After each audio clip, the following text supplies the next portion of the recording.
Sometimes the deepest cuts come not from strangers, but from the people you call family. I spent decades quietly holding everyone together, my sacrifices fading into the background as if they barely mattered. I noticed the snickers behind my back, the dismissive looks whenever I spoke up, and the way my ideas, especially about money, were brushed aside like dust on a shelf. Even after all I had done, I became invisible, a fixture rather than a person. But when the day came that my own children mocked me in front of the whole family, I felt something shift deep inside. My name is Linda Parker, and I'm here to tell you how I turned my family's laughter into their biggest regret.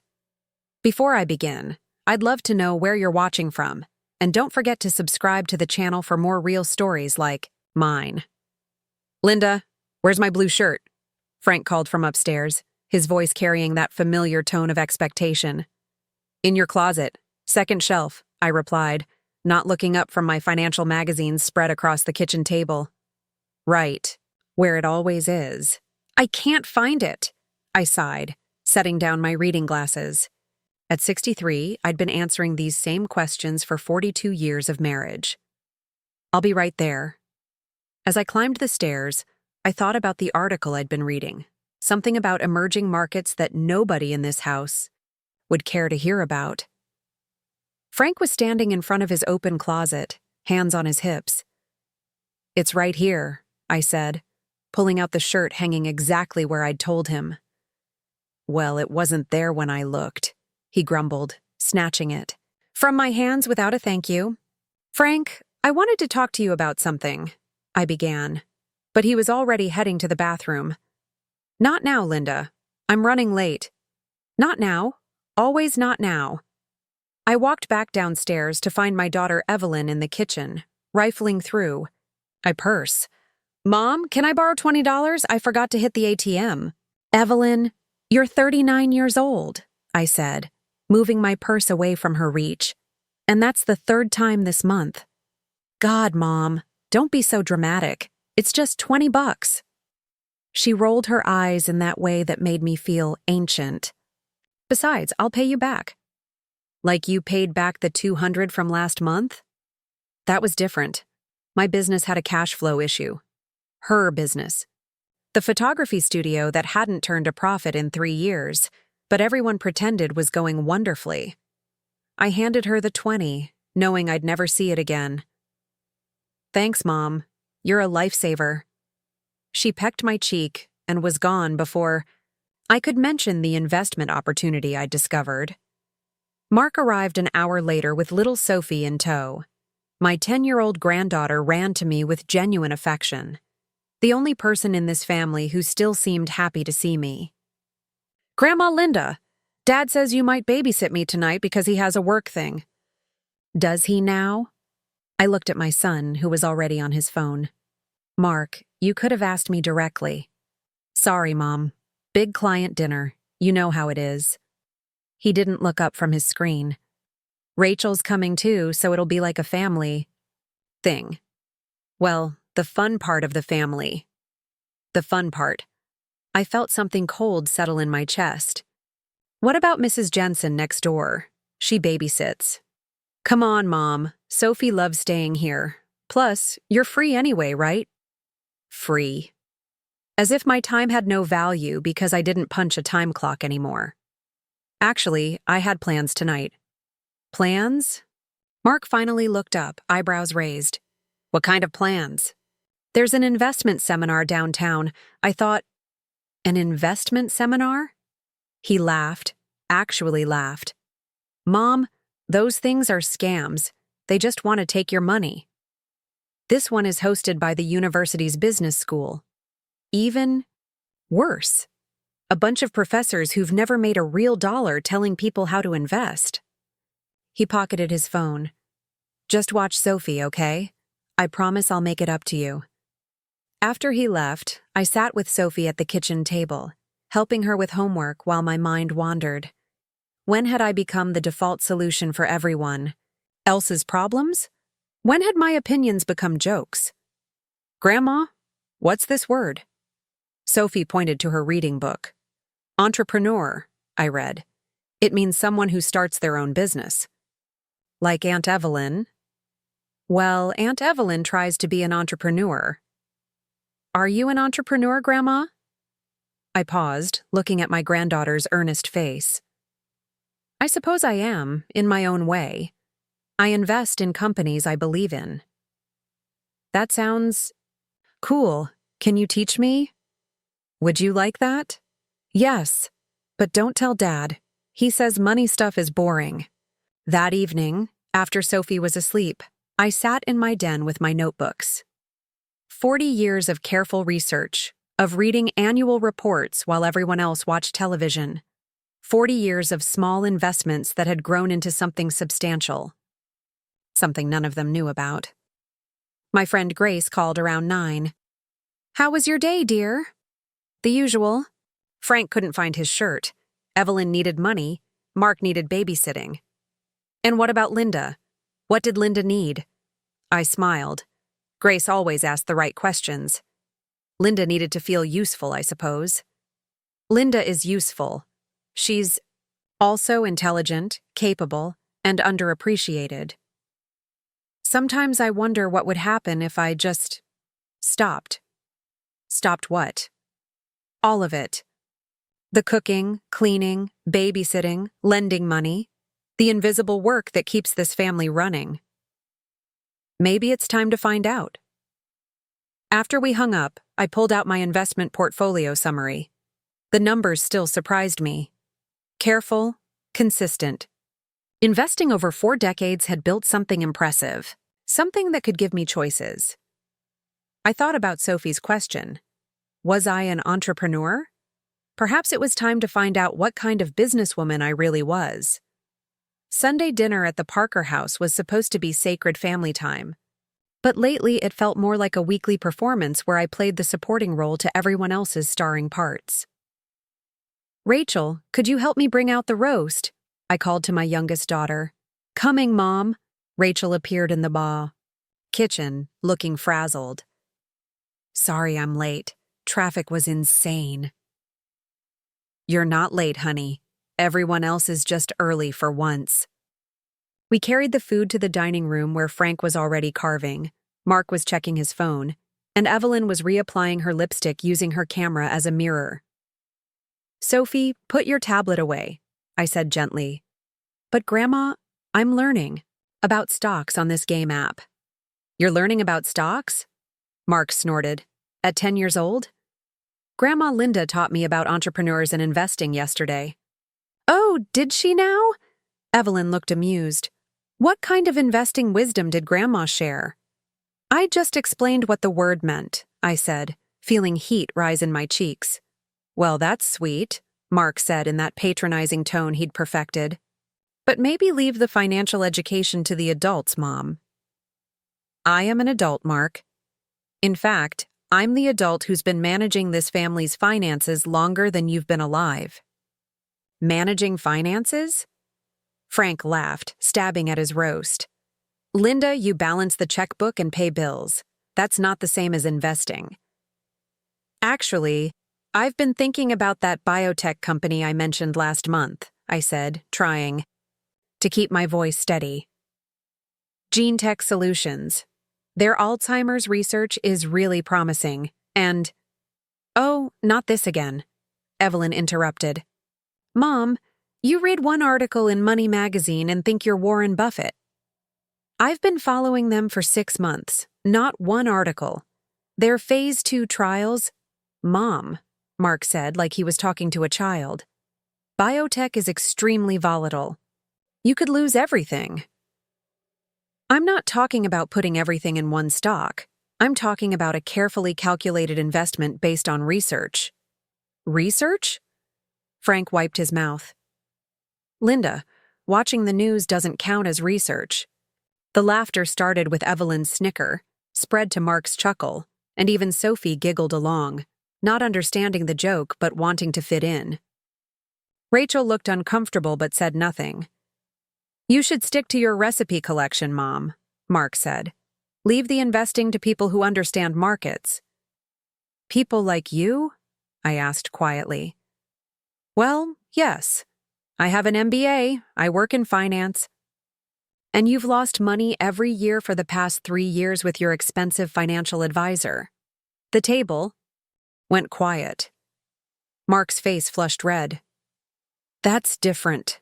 The market's been unpredictable. The market I've been outperforming with my magazine research? What are you talking about? Frank set down his fork. Nothing, I said suddenly, exhausted. Just forget I mentioned it. No, seriously, Evelyn leaned forward. Are you claiming you've been secretly playing the stock market? I'm not playing anything.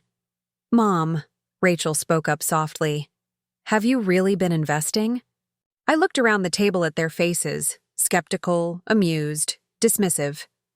All except Rachel, who looked genuinely curious, and Sophie, who was watching me with wide eyes. Yes, I said simply. For about 40 years. The silence stretched until Mark burst out laughing. 40 years? Mom, 40 years ago you were changing diapers and learning to cook. When exactly did you have time to become a secret investor? While you were sleeping, while you were at school, while everyone else was watching television. This is rich, Evelyn said. Our housewife. Mother thinks she's been running some secret hedge fund from the kitchen table. Show us, Frank said suddenly. If you're such a successful investor, show us your portfolio. Frank? No, I'm serious. Put up or shut up, Linda. Show us these amazing returns you're supposedly getting. I stood up slowly, my napkin falling, to the floor. Excuse me. Where are you going? Mark called after me. To get some air. I walked out to the back porch and sat on the swing Frank had installed years ago when we still did things together. The autumn air was crisp, and I could hear their voices through the window, still laughing, still making jokes about Mom's stock tips and women and their whims. Rachel found me there 20 minutes later. Mom? Are you okay? I'm fine. Sweetheart? You don't look fine. She sat beside me on the swing. Were you serious in there? About investing? I looked at my youngest daughter, the only one who'd shown any genuine interest. Would it matter if I was? It would matter to me. Then yes, I've been investing since before you were born. Small amounts at first, but consistently. Compound. Interest is a powerful thing when you give it 40 years to work. How much are we talking about? I smiled. More than your father's pension. More than Mark makes in a year. Enough to change things if I wanted to. Rachel stared at me. Mom, are you serious? Dead serious. Then why haven't you ever said anything? Because who would have listened? Your father thinks I'm good for cooking and cleaning. Your siblings think I'm a doddering old woman who reads magazines and believes everything she sees on TV. But Mom, if you have that kind of money, I have that kind of money because I've been invisible for 40 years. Because no one paid attention to what I was doing with my time or my mind. I stood up. Maybe it's time that changed. That night, after everyone left and Frank fell asleep in his chair watching sports, I sat in my den with my notebook spread before me. I made a list, not of investments this time, but of decisions. Decision 1. No more being invisible. Decision 2. No more bankrolling other people's emergencies. Decision 3. Time to show them exactly what Linda Parker was capable of. The next morning, I called my broker for the first time in front of Frank. Yes, this is Linda Parker. I'd like to discuss my portfolio. Yes, the account ending in 7834. That's right. The one worth just over $800,000. Frank dropped his coffee mug. The broken coffee mug lay in pieces on the kitchen floor, dark liquid spreading across the tiles like spilled secrets. 800,000? Frank's voice was barely a whisper. I'll call you back, I told my broker, ending the call. Yes, Frank. 800,000. Where? How? Linda, where did that money come from? I bent to pick up the larger pieces of ceramic, avoiding his stare.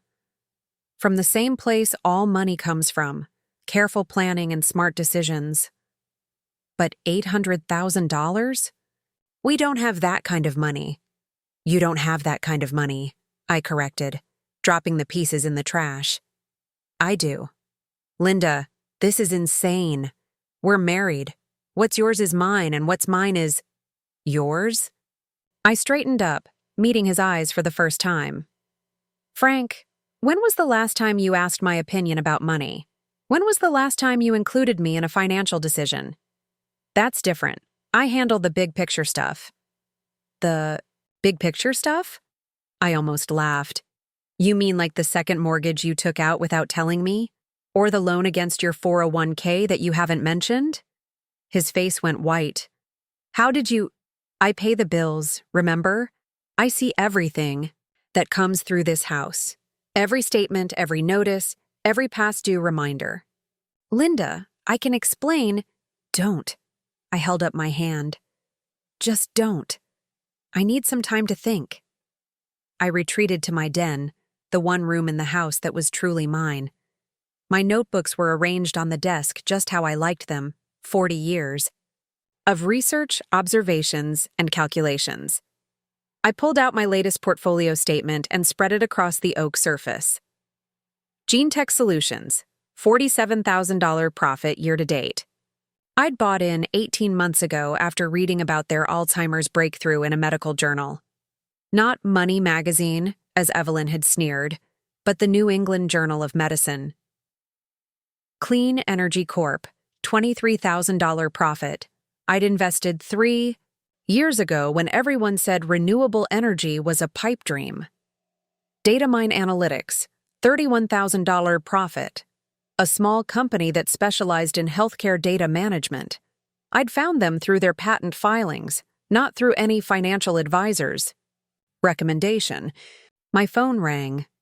Grace. How did it go with Frank? She asked without preamble. He knows about the portfolio now. And? He's in shock. Apparently, $800,000 is real money when a woman earns it. Good for you, dear. It's about time they knew what you're capable of. Grace, can I ask you something? Of course. Do you think I'm being petty? Keeping this secret for so long? Grace was quiet for a moment. Linda, do you remember when my Harold was diagnosed? With Parkinson's? Of course.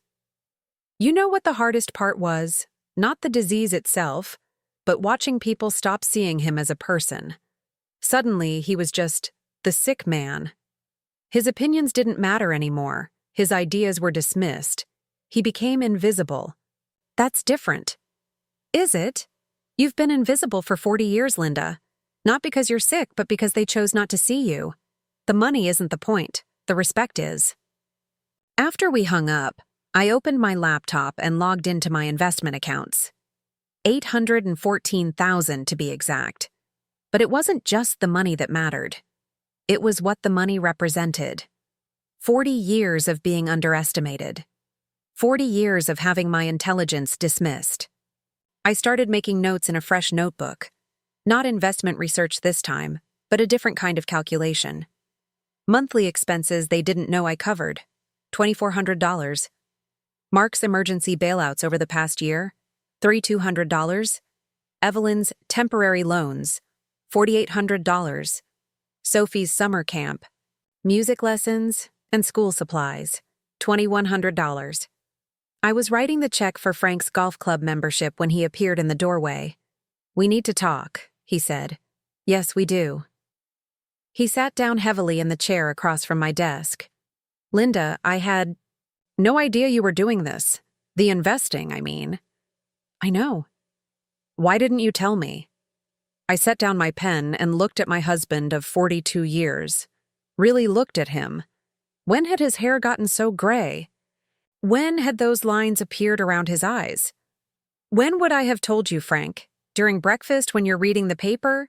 During dinner when you're watching TV? Or maybe during one of our long, intimate conversations about my hopes and dreams? That's not fair. Fair? I felt something crack open inside my chest. Frank, when was the last time you asked me what I was reading, what I was thinking about, what I wanted? We talk. We discuss schedules. We discuss the weather. We discuss what's for dinner. We don't talk about anything that matters. The money matters. $800,000 matters a lot. The money is a symptom, not the disease. He leaned forward. What do you want me to say, Linda? That I'm sorry? Fine, I'm sorry. I didn't realize you were interested in investments. I wasn't interested in investments, Frank. I was interested in having some control over my own life. The investments were just the vehicle. So what happens now? I picked up my pen again. Now I decide what I want to do with my money, and my time, and my energy. What does that mean? It means I'm tired of being taken for granted. By you, by the kids, by everyone in this family. Linda, you're being dramatic. I showed him the notebook page with my calculations. Dramatic? I've been subsidizing this family's lifestyle for years. Covering expenses, bailing out the kids, managing everything while being treated like an unpaid servant. You're not a servant. You're my wife. What's the difference, Frank? What's the practical difference between how you treat me and how you'd treat hired help? He was quiet for a long moment. I don't know how to fix this. Neither do I admitted, but I know I can't keep pretending it's okay. That night, I dreamed about numbers. Not stock prices or percentages, but different numbers. Like how many meals I'd cooked without thanks, how many times I'd been interrupted, how many ideas I'd started to share before being dismissed. When I woke up, I knew exactly what my first move would be. I won't be available to babysit Sophie tonight, I told Mark when he called Tuesday morning. What? Why not? I told Mr. Henderson I could make the client dinner. I have other plans. What other plans? Mom, this is important. This could mean a promotion. I looked at my calendar, where I'd written investment club meeting in my neat handwriting. I'm attending a meeting tonight. What kind of meeting? An investment club. We meet monthly to discuss portfolio strategies. There was silence on the other end. Then, Mom, are you feeling okay? I'm feeling just fine, Mark. Look, can't you skip it this once?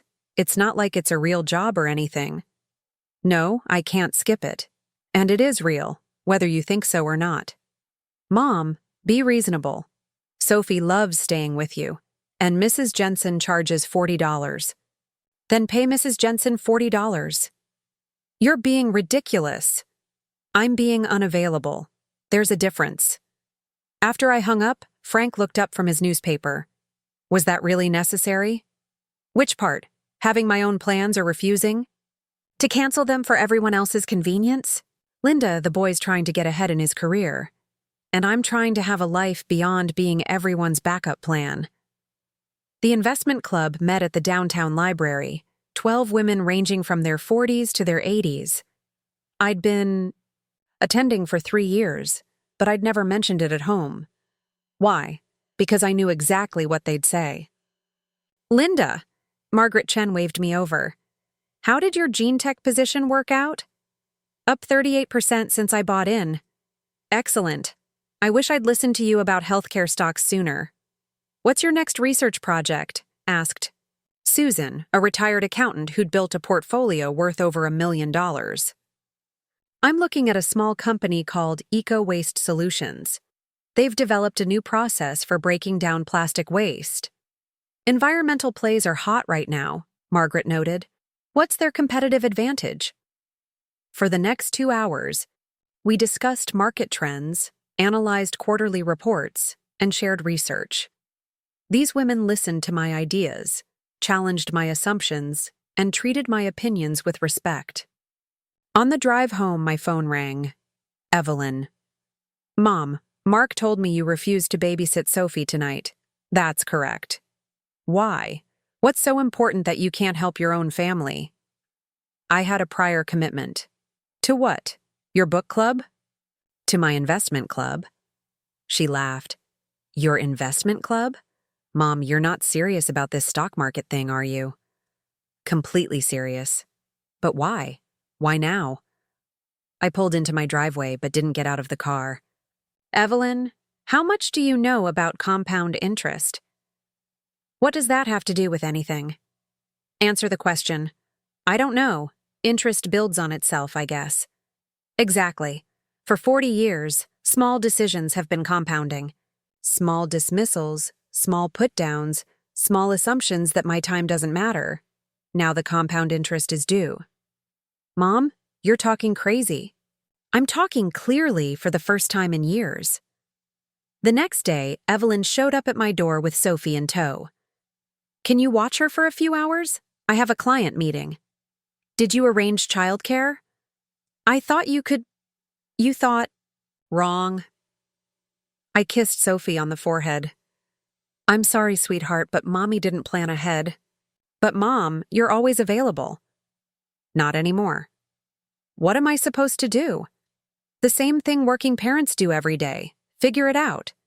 Sophie looked confused, caught between the adults. I knelt down to her level. Sweetheart, it's not that I don't want to spend time with you, but Mommy needs to learn to ask nicely and plan ahead. Why? Because that's how we treat people we respect. Later that week, Frank came home to find no dinner waiting. Linda, are you cooking? Tonight? I looked up from my laptop, where I was researching quarterly earnings reports. I wasn't planning to. What are we supposed to eat? Whatever you'd like. There's food in the refrigerator. Linda, I've been working all day. So have I. What work? You're retired. I turned my laptop screen toward him. I spent 4 hours today researching semiconductor companies. I analyzed 3 different quarterly reports, read 2 industry analyses, and updated my portfolio tracking spreadsheet. That's not work, that's a hobby. Frank, if Mark spent 4 hours researching investments for his job, would you call it work or a hobby? That's different. Because he's a man? Because he gets paid? Or because you respect what he does? Frank was quiet for a moment. I'll order pizza. Good idea. That weekend, Rachel called. Mom, I heard you've been saying no to babysitting. I've been saying no to being taken for granted. Can we talk? In person? Of course. Come over whenever you like. An hour later, Rachel sat across from me in the living room, looking genuinely concerned. Mom, what's going on? Everyone's saying you're acting strange. I'm acting differently. There's a distinction. Mark says you wouldn't babysit Sophie. Evelyn says you left her hanging with a client meeting, and Dad says you're not cooking dinner anymore. All true. But why? This isn't like you. I looked at my youngest daughter, the one who'd always been gentlest with me. Rachel, what am I like? You're caring, supportive, always there when we need you. And what about when I need something? She was quiet for a long moment. What do you need, Mom? It was the first time in years anyone had asked me that question directly. I need to be seen as more than a convenience. I need my opinions to matter. I need to be treated like an intelligent adult instead of a helpful grandmother. But we do see you that way. Do you? Rachel, how much do you know about my portfolio? Your what? My investment portfolio. The $800,000 I've earned through careful research and smart decisions over the past 40 years. Her jaw dropped. $800,000? Give or take. Mom, are you serious? Dead serious. How is that possible? It's possible because I'm smarter than everyone gives me credit for. It's possible because I've been quietly building something while everyone assumed I was just killing time. Rachel stared at me. I had no idea. Of course you didn't. None of you ever asked. But Mom, if you have that kind of money, why are you still living like this? Like what? Like Dad controls everything. Like you need permission to spend money or make decisions. I smiled. That's about to change. The changes started small, but their impact rippled through the family like stones thrown into still water. Linda, where's my breakfast? Frank called from the kitchen Monday morning. In the refrigerator, I called back from my den, where I was reading the Wall Street Journal. Same place it's been every morning for 40 years. I mean, where's my cooked breakfast? I'm not cooking breakfast anymore. What do you mean you're not cooking breakfast? I walked to the kitchen, newspaper in hand. I mean, I'm not standing over a hot stove at 7 a.m. to make eggs and toast for a grown man who's perfectly capable of making his own breakfast. But you've always made breakfast. I've always done a lot of things. Now I'm choosing to do things differently. Frank stood in the middle of the kitchen in his robe and slippers, looking genuinely lost. I don't understand what's happening to you. I'm becoming myself, Frank. For the first time in 40 years, I'm prioritizing my own interests. What interests? What could be more important than taking care of your family? I held up the financial section. Learning about the market opening in Tokyo. Reading about the Federal Reserve's latest interest rate decision. Understanding how global economics affects my portfolio. Your portfolio again. My portfolio, my money, my decisions. My phone rang. Mark. Mom, I need to ask a favor. What kind of favor? I'm a little short this month. Could you spot me $500 until my bonus comes through? I looked at Frank, who was listening intently. No. No? Mom, it's just $500. I know exactly how much it is, Mark. So what's the problem? The problem is that you're 36 years old, and you're asking your mother for money to cover your expenses. It's not for expenses, it's just a temporary cash flow issue. Then call your bank. They specialize in temporary cash flow issues. Mom, come on. Banks charge interest. So do I, starting now. What? If you want to borrow money from me, you'll pay the same interest rate you'd pay anyone else. Plus, you'll sign a promissory note with a specific repayment schedule. There was silence on the other end. Then, you're kidding. I'm not kidding. But I'm your son, which is exactly why you should have learned financial responsibility by now. After I hung up, Frank shook his head. That was harsh, Linda. That was business, Frank, something I should have started doing years ago. Tuesday afternoon, Evelyn arrived unannounced while I was updating my investment spreadsheets. Mom, we need to talk. About what? About whatever's going on with you. Dad says you won't cook, Mark says you won't lend him money, and Rachel says you claim to have some secret fortune? It's not secret anymore. Show me. I turned my computer screen toward her, displaying my portfolio summary. Current value, $823,412. Evelyn stared at the screen. This can't be real. Very real. But how? When? Mom, where did this money come from? I leaned back in my chair. Evelyn, do you remember when you were in high school and wanted to go to that expensive summer art program? Vaguely. It cost $3,000. Your father said we couldn't afford it. I told you I'd find a way. Yeah? You took on extra babysitting jobs or something. I sold stock. Stock I'd bought with babysitting money when you were 10 years old. Compaq Computer, before it merged with HP. I'd invested $200, and it had grown to $3,000. You're saying you've been doing this since I was 10? Since before you were born. But why didn't you ever say anything? I looked at my oldest daughter, so confident and sharp-tongued, now looking uncertain for the first time in years. When would I have said something, Evelyn? During family dinners when everyone laughed at my magazine research? Or maybe during the conversations where you told me to stick to my recipe collection? Her face flushed. I didn't mean. You meant exactly what you said. All of you did. But Mom, if you had this kind of money, why did you live like we were struggling? We weren't struggling. You were struggling. I was building. Building what? Independence, security, choices. That evening, Rachel came by with her partner Alex.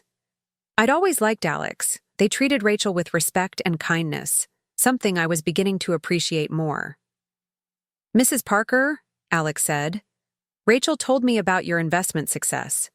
That's really impressive. Thank you, Alex. I'm curious. What got you started?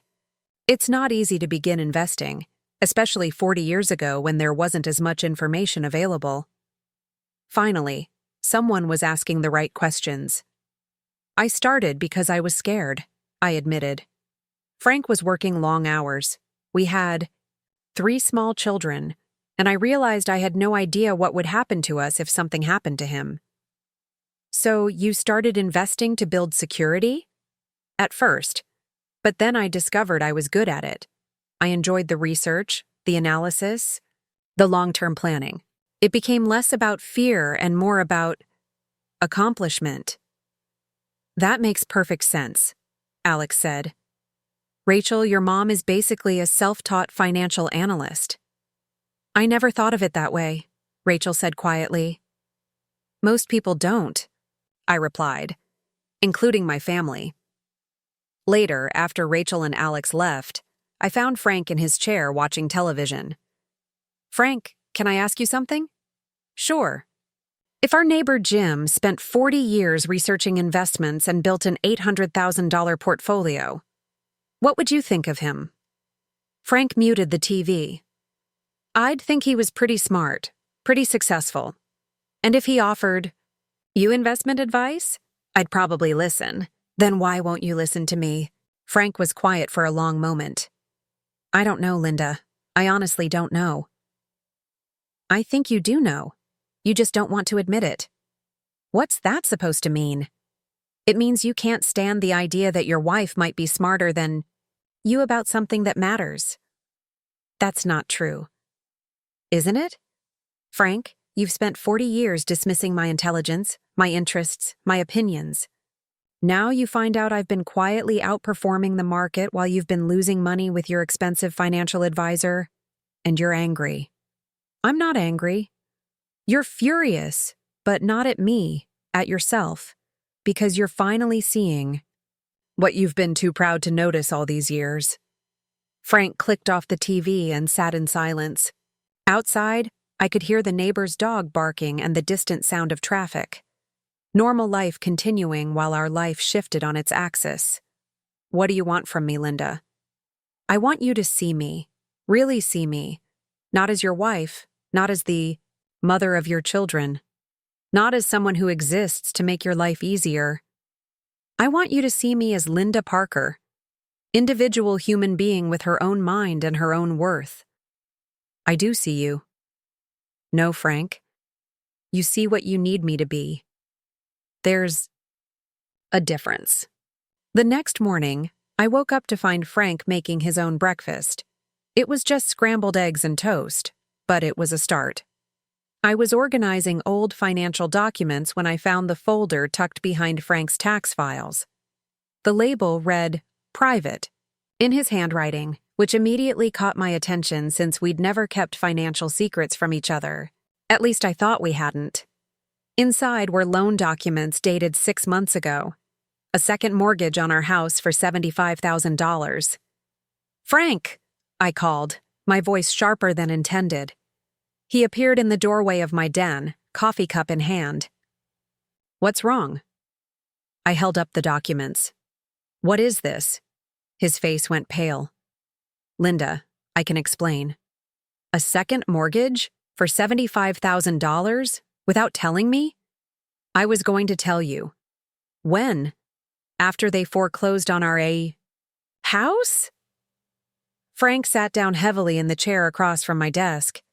It was supposed to be temporary. Johnson's development project needed investors, and he promised a 40% return in 6 months. Johnson? Your golf buddy Johnson?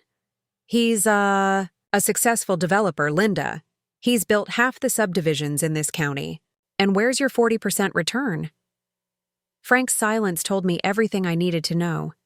He lost it all, didn't he? The project hit some regulatory snags, environmental issues. He says it's temporary, that we'll get our money back.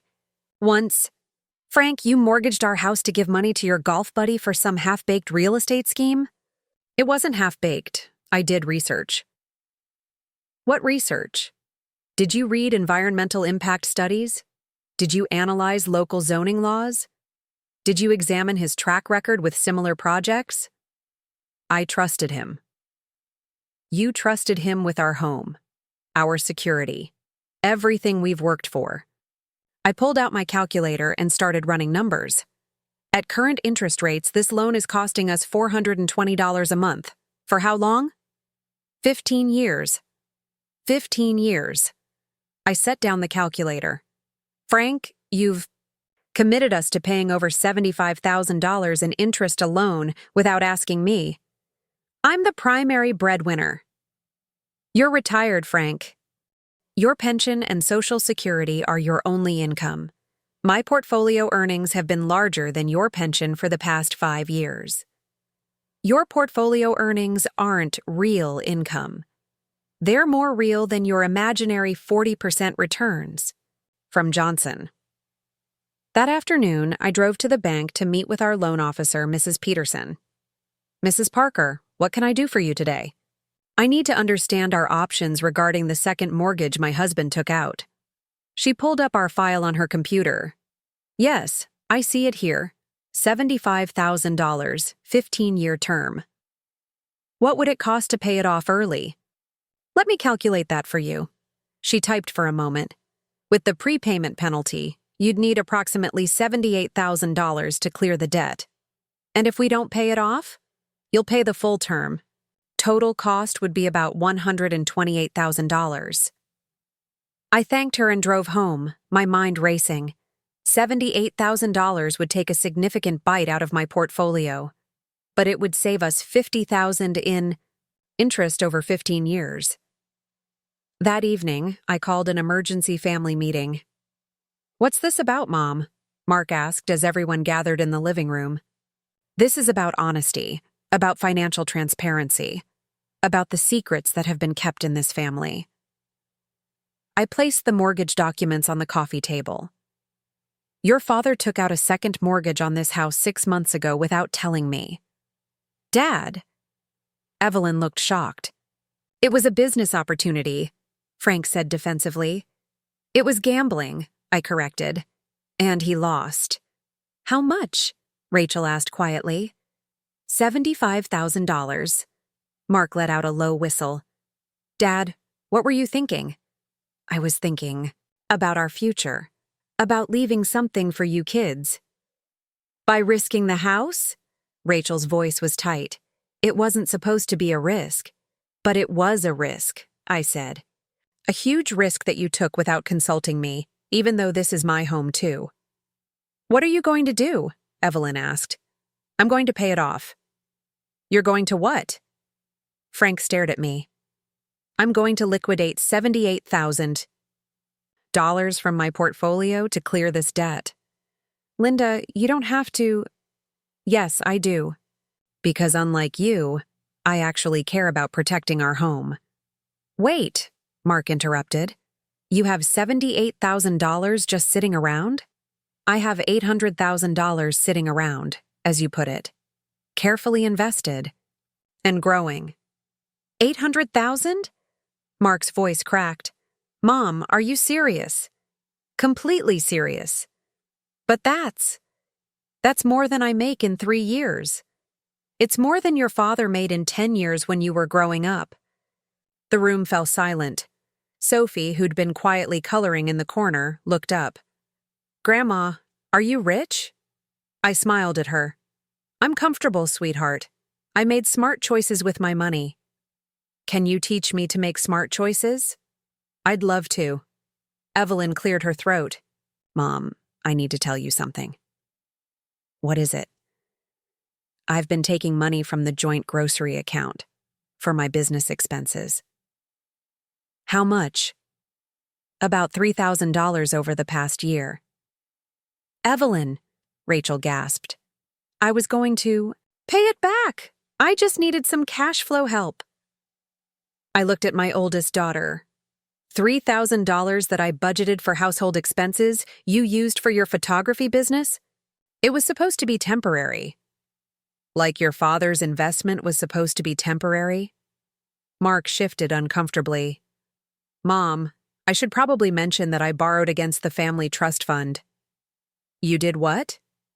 Just $5,000. My financial advisor said it was a smart move to leverage the trust for a guaranteed return investment. What guaranteed return investment? Cryptocurrency mining. It was supposed to double our money in 6 months. I felt something cold settle in my stomach.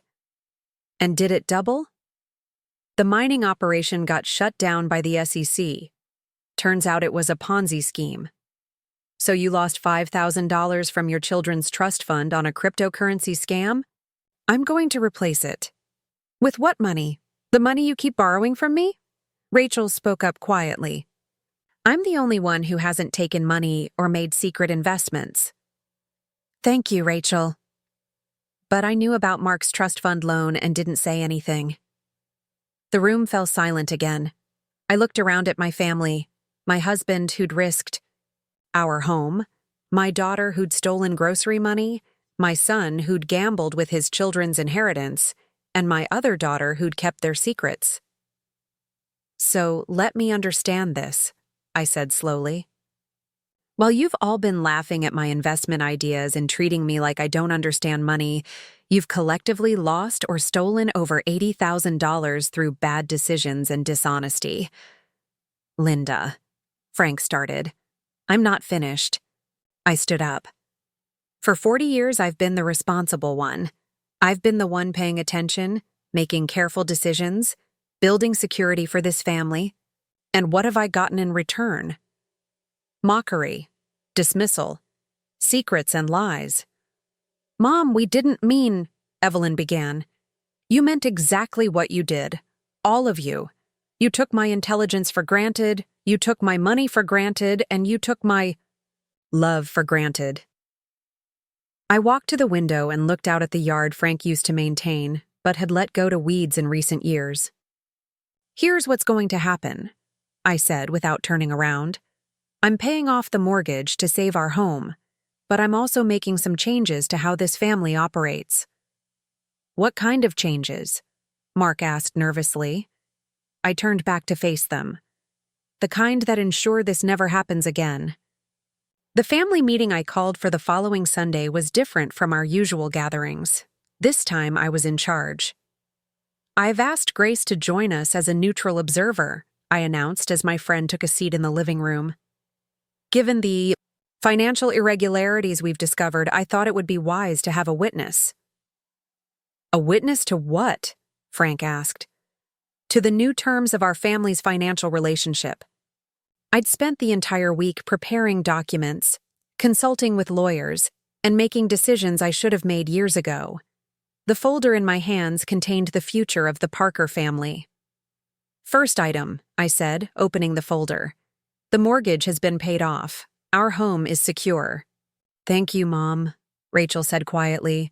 Don't thank me yet. The $78,000 I used came from my portfolio, which means it's no longer family money. It's money you owe me.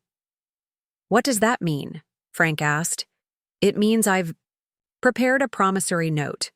You'll repay me at 3% interest over 10 years. Monthly payments of $757. Linda, that's ridiculous. We're married. We're married, but you're not entitled to bankrupt us with secret investments.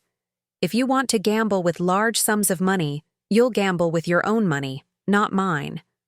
I handed him the promissory note. Sign it, or I'll file for legal separation and protect my assets that way. Frank stared at the document. You're serious. Dead serious. Evelyn shifted in her seat. What about the grocery money I took? $3,000 plus 10% interest. You can pay me back in monthly installments or in a lump sum. Your choice. 10% interest? Mom, that's highway robbery. That's less than you'd pay on a credit card, and significantly less than the embarrassment of having me file charges for theft. Theft? Mom, I'm your daughter. You're my daughter who stole $3,000 from the household budget. Being family doesn't give you the right to take my money without permission. Mark looked pale. What about the trust fund? You'll replace the $5,000 you lost, plus you'll pay a penalty equal to what the trust would have earned if you hadn't gambled it away. Based on the trust's average returns, that's approximately $800. Mom, I don't have that kind of money. Then you'll make payments, $50 a month until it's resolved. $50 a month? That'll take me forever. Then you should have thought of that before you invested your children's education money in a cryptocurrency scam. Grace spoke up for the first time. Linda, what? About ongoing family finances? Good question. I pulled out another document. I'm taking control of all household accounts. Frank's pension and Social Security will go into a joint account for shared expenses. My investment earnings will go into a separate account that only I control. Linda, you can't do that, Frank protested. Watch me. I've already spoken to the bank. But what if I need money for something? Then you'll ask me, and I'll decide whether it's a reasonable expense or another golf buddy investment scheme. Rachel raised her hand tentatively. Mom, what about the rest of us? Do we have to ask permission to borrow money now? You've always had to ask permission. The difference is that now I'm going to make business decisions instead of emotional ones. I handed her a sheet of paper. These are my new lending terms. All loans must be requested in writing with a specific purpose and repayment plan. Interest rates will be competitive with market rates. No exceptions for family emergencies that could have been avoided with better planning. This is insane, Evelyn said. You're treating us like strangers. I'm treating you like adults, something I should have done years ago. What if we don't agree to these terms? Mark asked. I looked at my son, my middle child who'd always been clever but never wise. Then you're free to get your financial help elsewhere. Banks, credit cards, payday loans, whatever works for you. But Mom, we're family. Family is supposed to be built on trust and respect. You've violated my trust by keeping secrets and making reckless decisions. You've shown me no respect by dismissing my intelligence and taking my support for granted. Grace leaned forward. I think what Linda is trying to say is that she loves you all, but she's tired of enabling destructive behavior. Exactly. I closed the folder. I'm not trying to punish you. I'm trying to save this family from financial ruin. Frank set down the unsigned promissory note. What if I refuse to sign this? Then I'll protect my assets through legal separation. Your debts will be your own, and my money will be mine alone. You'd leave me? I looked at my husband of 42 years, this man I'd loved and supported and enabled for so long. Frank, I left you emotionally years ago when you stopped, seeing me as an equal partner. Now I'm just making the financial arrangement match the reality. That's harsh, Linda. What's harsh is spending 40 years being treated like an unpaid employee in my own home. Sophie spoke up from her corner, where she'd been quietly listening to the adult conversation. Grandma Linda, are you going to leave us? I knelt down beside her chair. No, sweetheart. I'm not going anywhere, but things are going to be different around here. Different how? Well, for one thing, people are going to start asking nicely when they want help instead of just expecting. That sounds fair. I think so too. Rachel cleared her throat. Mom, I want to apologize. For not speaking up when everyone was dismissing your ideas, for not recognizing how smart and capable you are, and for keeping my siblings' secrets. Thank you, Rachel. That means a lot. I also want to ask if you'd be willing to teach me about investing. Really teach me, not just casual conversation. I smiled. I'd love that. Mark spoke up reluctantly. I guess. I guess I owe you an apology, too. I never should have borrowed from the trust without talking to you first. Or to me, Frank added quietly. And I shouldn't have dismissed your investment advice. Obviously, you know what you're doing better than I do. Better than any of us do, Evelyn admitted. Mom, I'm sorry for laughing at you, for stealing from the grocery money, for treating you like you were just there to make our lives easier. Apologies are a start, I said, but I need to see changes in behavior, not just words. Frank picked up the promissory note again. If I sign this, what happens to us? To our marriage? That depends on you, Frank. If you start treating me as an equal partner instead of a convenient accessory, we might have a chance. If you keep making unilateral decisions and dismissing my opinions, then we'll continue to drift apart until there's nothing left to save. He stared at the document for a long moment, then reached for a pen. I'll sign it. But Linda, I want you to know that I'm sorry. I'm sorry for not seeing you, for not valuing your intelligence, for risking our security without asking you. I know you are, Frank. Are we going to be okay? I looked around the room at my family, flawed, struggling, but finally being honest with each other. I don't know, I said. But for the first time in years, I think we have a chance. The weeks following our family reckoning were awkward, like learning to walk again after a long illness. Everyone was being artificially polite, carefully measuring their words and actions. Mom, would it be possible for you to watch Sophie this Saturday? Mark asked during his weekly phone call. I have a client presentation, but if you're not available, I completely understand. What time and for how long? From noon to 5. I could pay Mrs. Jensen, but Sophie enjoys spending time with you. I'd be happy to watch her, Mark. Really? Thank you so much. I really appreciate. Just after I hung up, Frank looked up from his morning paper. That was different. Very different. He actually asked nicely and offered alternatives. Amazing what a little respect can accomplish. Frank folded his paper and looked at me directly. Linda, I've been thinking about what you said, about treating you as an equal partner. And I'd like you to take over our finances completely. All of them. I set down my coffee cup. Frank, I don't want to control everything. I want to be consulted on everything. What's the difference? Control is what you tried to do, making unilateral decisions. Consultation means we discuss major financial decisions together and reach agreements. But you're clearly better at this than I am. That's not the point. The point is partnership. He was quiet for a moment. I don't know how to be a partner. I've been in charge for so long. You've been in charge of some things. I've been in charge of others.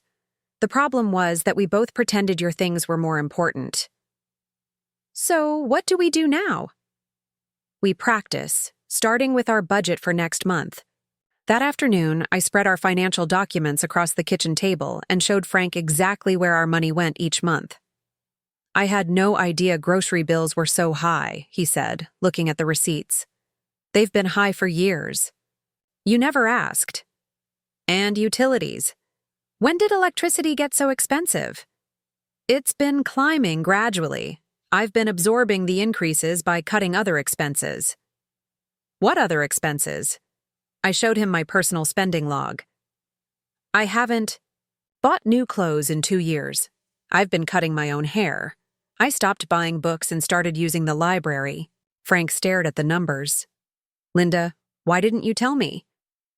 When? During our conversations about your golf club fees and fishing trips? Point taken. We spent 3 hours going through every expense, every account, every financial obligation. For the first time in our marriage, Frank saw the complete picture of our household economics. We're actually in pretty good shape, he said finally. We are now. We weren't 6 months ago when you took out that mortgage. I realize that. Do you? Frank, Do you understand how close you came to losing our home? He was quiet for a long moment. I understand that I was an idiot. I understand that I risked everything we'd built together for a get-rich-quick scheme. And I understand that if you hadn't been secretly building wealth for 40 years, we'd be facing bankruptcy. Right now. Not secretly, quietly. There's a difference. What's the difference? Secretly implies I was hiding something wrong. I was quietly doing something right, while everyone else was too distracted to notice. That evening, Evelyn called. Mom, I wanted to let you know I made my first payment on the money I took. Thank you, Evelyn. And I wanted to ask you something. Would you be willing to look at my business books? I think I might be making some basic financial mistakes. I was surprised.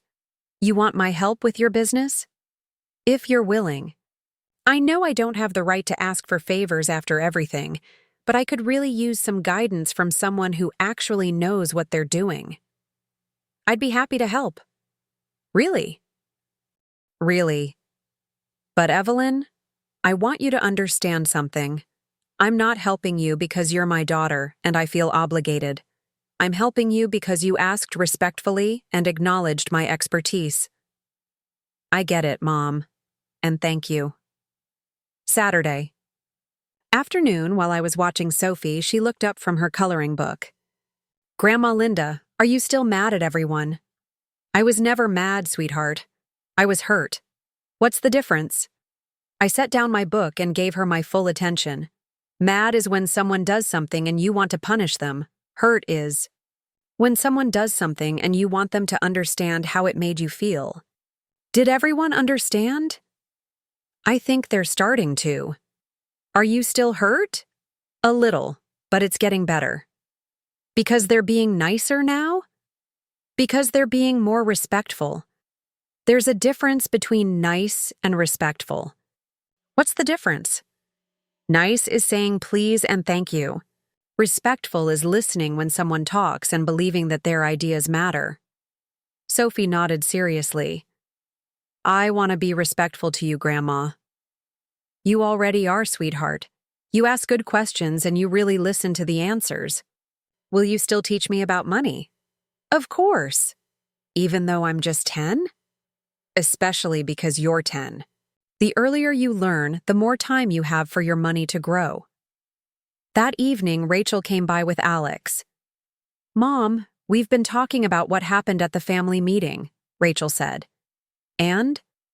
Alex thinks you handled it perfectly, like a CEO restructuring a failing company. I don't know about perfectly, but I tried to be fair. Alex leaned forward. Mrs. Parker, I hope you don't mind me saying this, but watching you take control of that situation was inspiring. You didn't get emotional or vindictive. You just laid out the facts and the consequences. I did get emotional, I admitted. I just didn't let my emotions make my decisions. That's exactly what I mean. You chose justice over revenge. What's the difference? Rachel asked.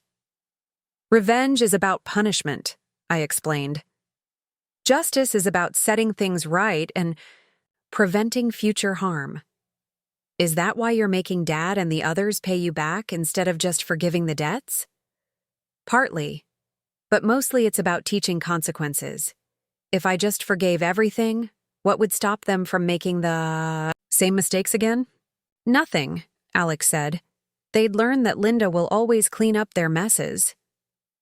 Exactly. I spent 40 years enabling irresponsible behavior. It took me this long to realize I was part of the problem. Rachel was quiet for a moment. Mom, can I ask you something personal? Of course. Are you and Dad going to be okay? I looked at my youngest daughter, so gentle and concerned. I don't know, sweetheart. But I know we have a better chance now than we did 6 months ago. Because of the money? Because of the honesty. The money was just a symptom. The real problem was that we'd stopped seeing each other as people. And now? Now we're learning to see each other clearly for the first time in years.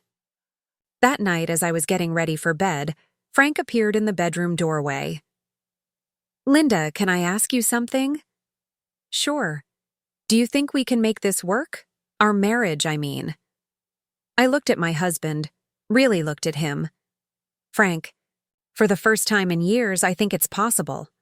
What changed? You started seeing me, and I started demanding to be seen. I'm going to try to do better. I know you are. We all are. Are you happy? I considered the question. Was I happy? I was certainly different than I'd been 6 months ago. Stronger, more confident, more in control of my own life. I'm becoming happy, I said finally.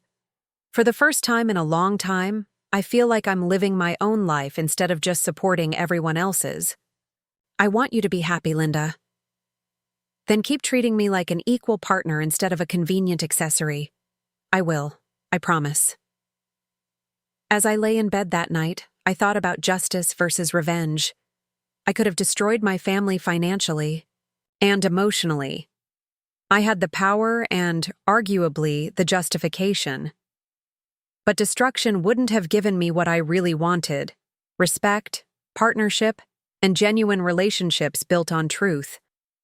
Justice meant holding people accountable while giving them the opportunity to make things right. It meant setting boundaries while keeping the door open for redemption. I thought I'd chosen well. 3 months after our family reckoning, I was reviewing quarterly investment reports when my phone rang. It was Margaret from the investment club. Linda, have you been following Eco Waste Solutions? Your pick from last month? I pulled up the stock on my computer. It's up 18% since I bought in. Why? They just announced a major contract with California for statewide plastic recycling. Your research was spot on. Thank you. I've been tracking their patent applications and their pilot program results looked promising. The rest of us are buying in now, thanks to your recommendation. You have a real gift for this. After we hung up, I smiled. Recognition from people who actually understood investing meant more than I'd expected. What are you smiling about? Frank asked, bringing me a cup of tea. Eco waste is up 18%. The environmental company you researched? The one you would have dismissed 6 months ago as hippie nonsense. Frank sat down across from me. I would have been wrong. Again. Yes, you would have. Linda, I want to show you something. He handed me a notebook. I've been keeping track of our expenses and income, like you showed me. I opened the notebook to see careful columns of numbers in Frank's handwriting. Every expense was categorized, every source of income noted. This is good work, Frank. I wanted to understand what you've been managing all these years. I had no idea how complex our finances really were. Now you do. Now I do. He pointed to a line item. I also wanted to discuss the golf club membership. I think we should cancel it. I looked up, surprised. Frank, you've been a member for 15 years. And it costs us $1,800 a year. Money we could use for other things. What other things? Travel, maybe? You mentioned wanting to see Europe. I had mentioned that years ago. I was surprised he remembered. You'd give up golf for a trip to Europe? I'd give up golf to make you happy. Frank, I don't want you to sacrifice things you enjoy. I want you to make thoughtful decisions about our money together. So, what do you think about the golf membership? I looked at our budget summary. I think we can afford it if it's important to you. But I also think you should consider whether you're getting $1,800 worth of enjoyment from it. I'm not. Most of the guys I used to play with have moved or died. And after the Johnson investment disaster, I don't really want to socialize with the remaining members. Then cancel it. Use the money for something we both enjoy. That evening, Rachel and Alex came for dinner. It was the first family meal I'd cooked in months, but this time it felt different. People helped with preparation, asked about my day, and included me in the conversation. Mom, how's your portfolio doing? Rachel asked. Very well. Up 12% year to date. That's amazing. How does that compare to the overall market? The S&P 500 is up about 8%, so I'm outperforming by 4 percentage points. What do you attribute your success to? Alex asked. Long-term thinking and careful research. I don't chase trends or try to time the market. I look for solid companies with good fundamentals and hold them for years. Like eco-waste solutions? Exactly. I've been following the plastic waste industry for 3 years, waiting for the right company with the right technology at the right price. Frank looked proud. She's become the star of her investment club. I've always been knowledgeable about investing. People are just starting to notice. After dinner, while we were cleaning up, Rachel pulled me aside. Mom, I wanted to thank you. For what? For not giving up on us. After the way we treated you, you could have walked away or cut us off financially. Instead, you found a way to fix things. I didn't want to lose my family, Rachel. I just wanted to save it. You did save it. We're all better people now than we were 6 months ago. Are you? I think so. I'm certainly more aware of how I treat people, especially you. Later that week, Mark called with an update. Mom, I wanted to let you know I made another payment on the trust fund debt. Thank you for staying current on that. I also wanted to tell you that I fired my financial advisor. What happened? I asked him about your investment strategy. Long-term holding, careful research, low fees. He basically laughed and said that was old-fashioned and boring. And I realized that your boring strategy has been beating his exciting strategy for years. So I fired him and opened an account with Vanguard like you suggested. That's a smart move, Mark. I wish I'd listened to you years ago. You're listening now. That's what matters. That Saturday, Sophie came over for her regular visit. She'd started asking to spend time with me specifically, not just for babysitting emergencies. Grandma Linda, can you teach me more about compound interest? Of course. I pulled out my calculator and notebook. Remember how we talked about money earning money? Yes, and then the money earned earns money too. Exactly. Let's say you save $1 every week starting now, when you're 10 years old.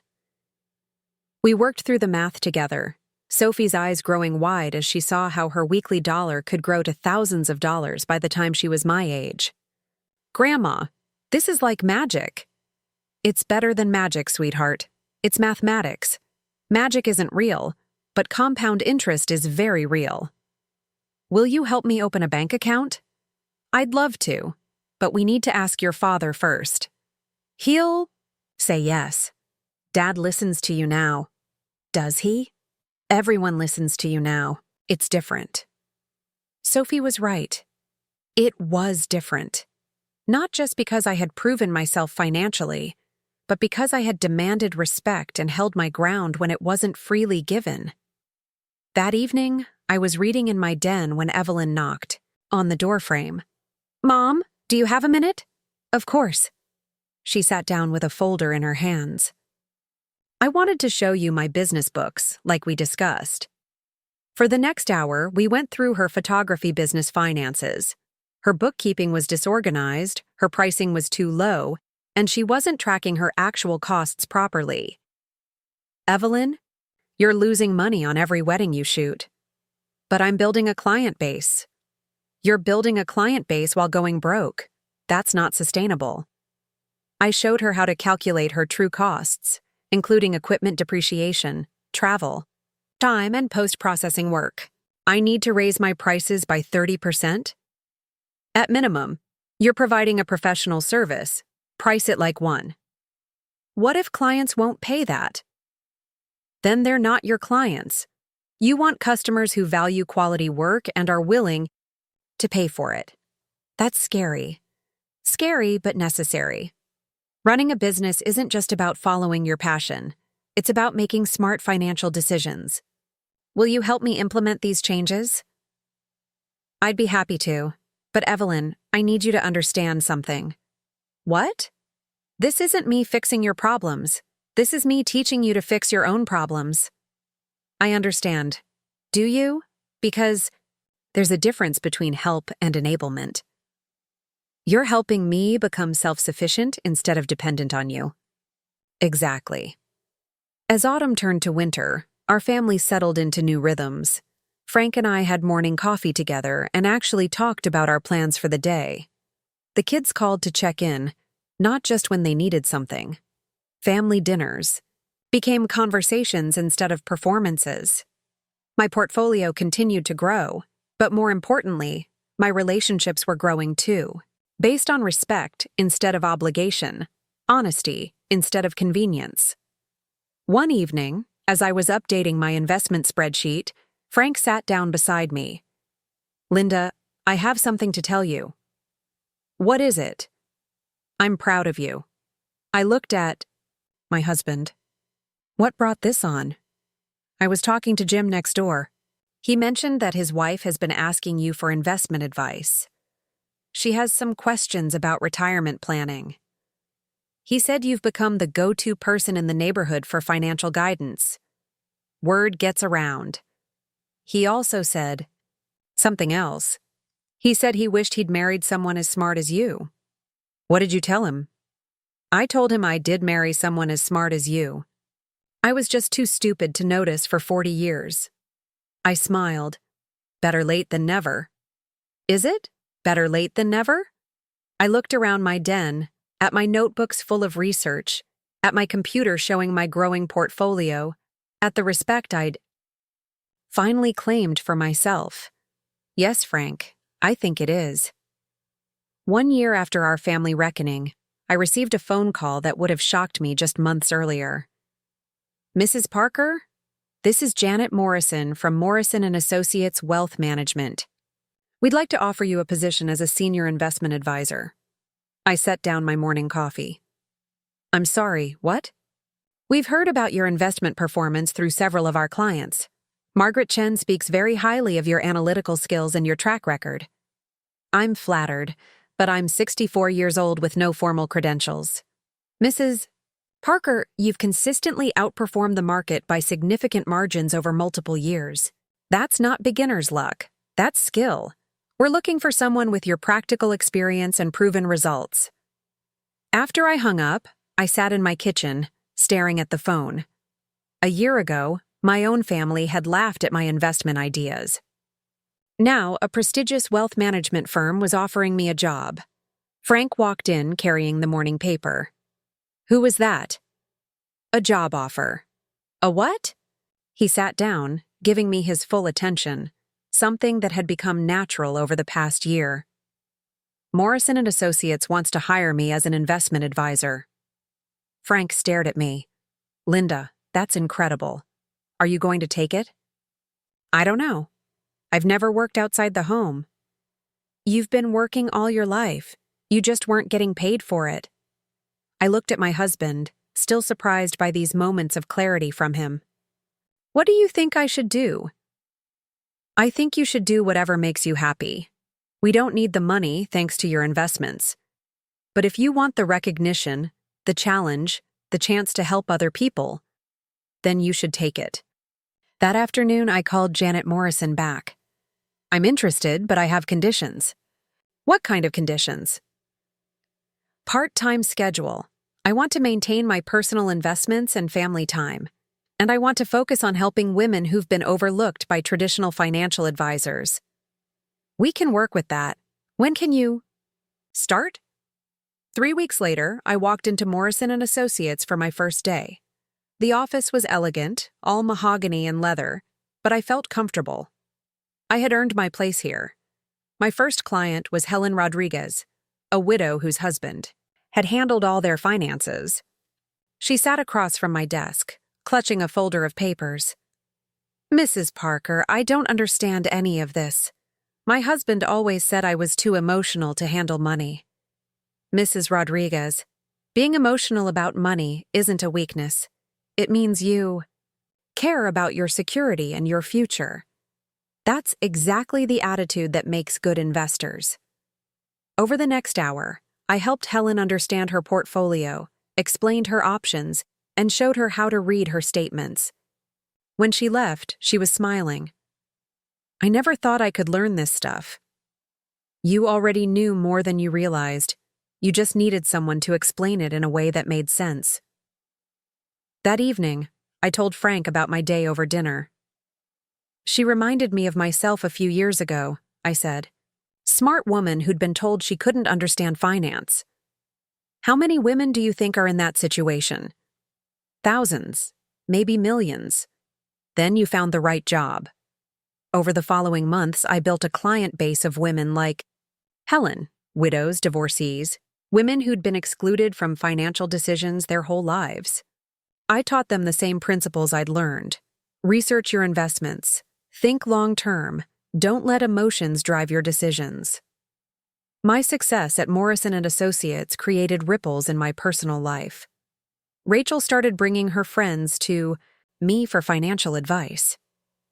Evelyn's photography business flourished after implementing the pricing strategies I'd taught her. Even Mark began asking for my input on major decisions. But the most surprising change came from Sophie. Now, 11. She had started keeping an investment journal, tracking the stocks we discussed during our Saturday visits. Grandma Linda, remember that company you told me about? The one that makes electric car batteries? Tesla? No, the other one. Quantum Power. What about it?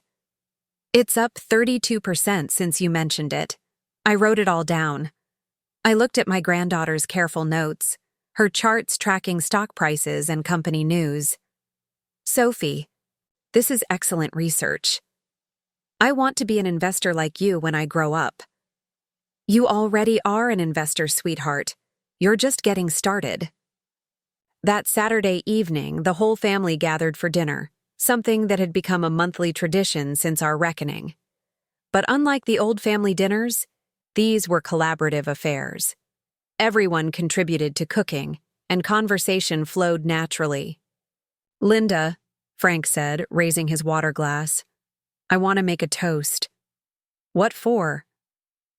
It's been exactly 1 year since you called our family meeting. The meeting that changed everything.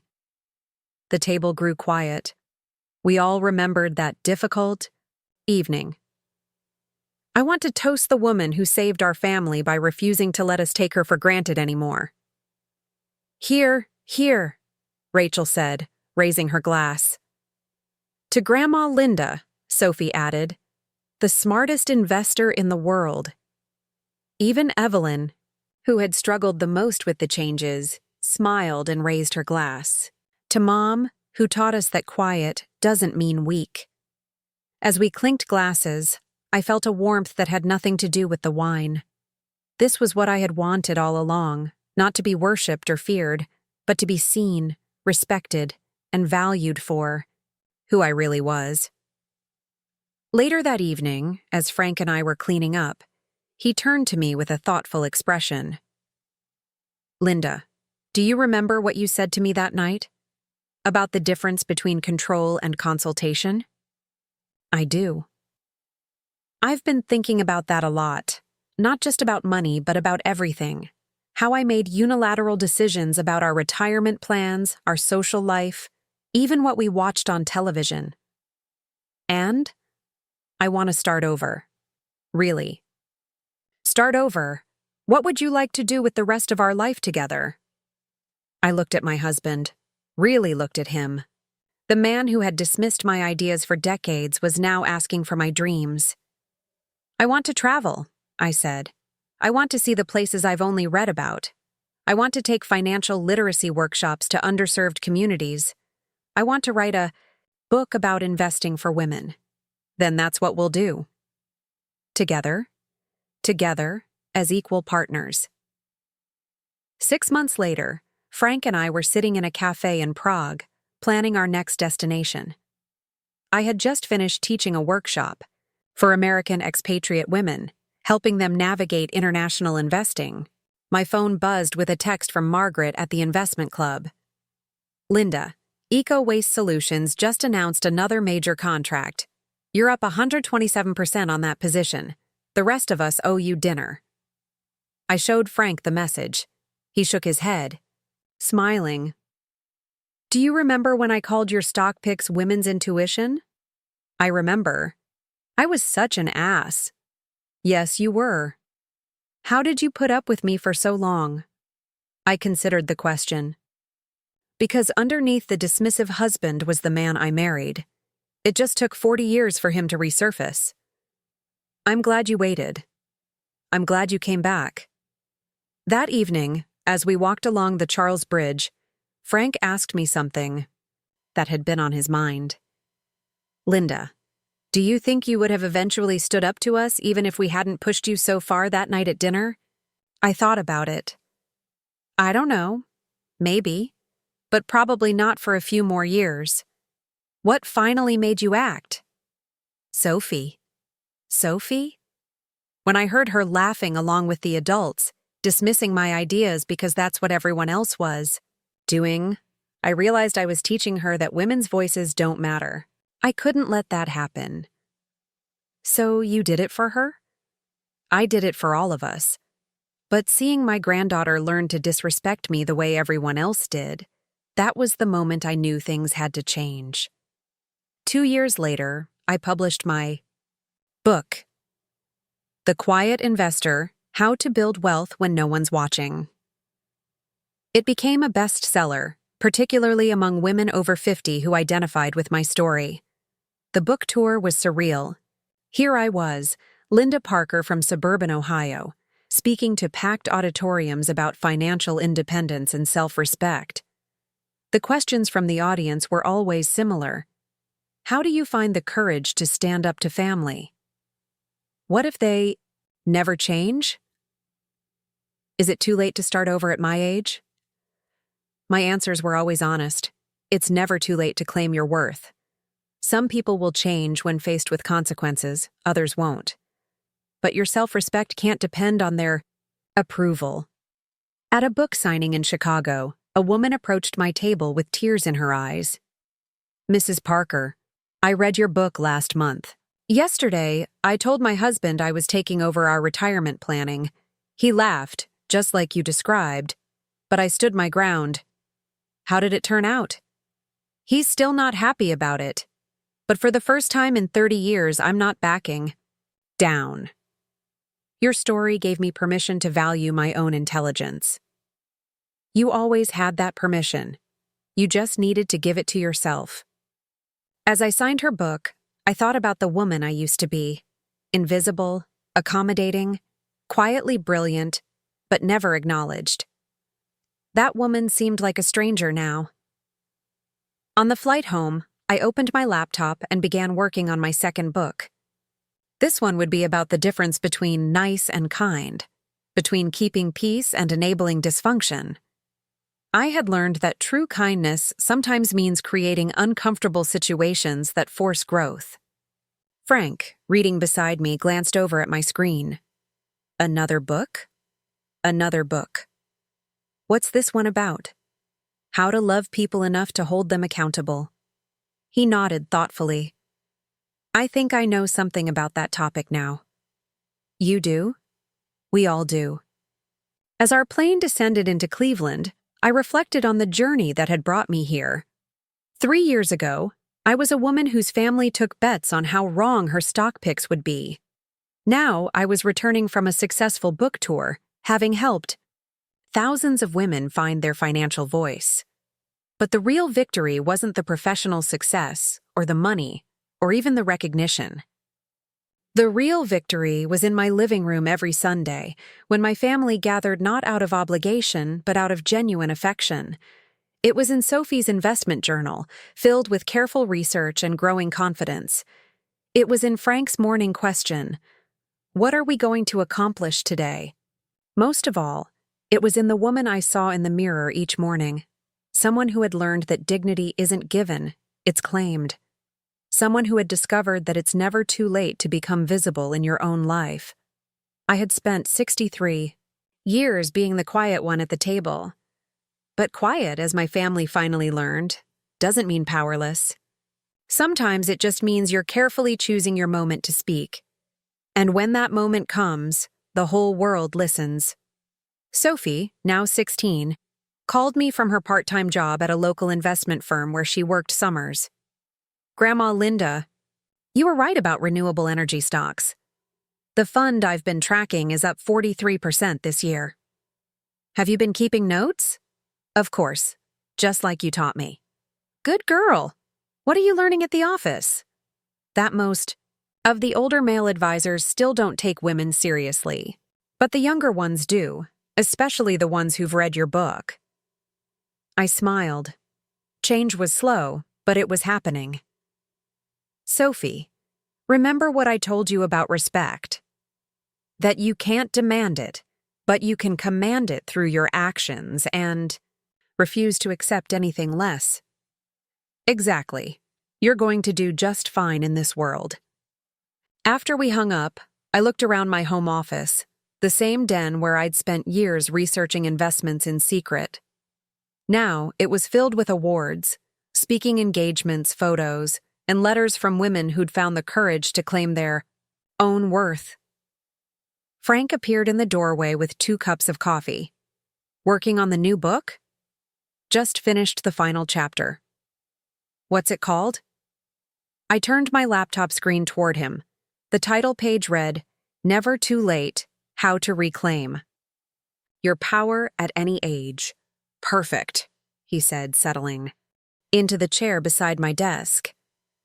You know, Linda, I never properly apologized for all those years I didn't see you. Frank, we've been through this. No, let me finish.